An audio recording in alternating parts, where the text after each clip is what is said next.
The Tesla strategy has been the same from the beginning, which is to start out initially with a car that was expensive but low volume. It's the only car we could have really made, and that was the Roadster sports car.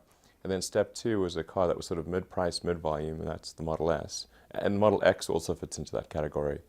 And then our third generation car would be low price, high volume.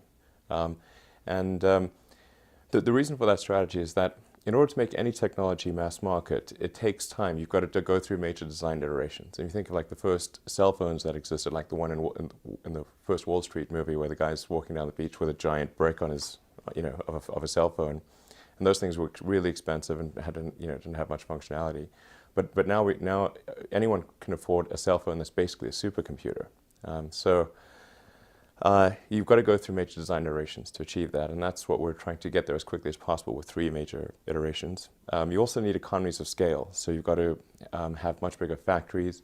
In order to afford those bigger factories, you've got to raise a ton of money, and people will only give you money if you've shown some prior success. Otherwise, they don't believe you.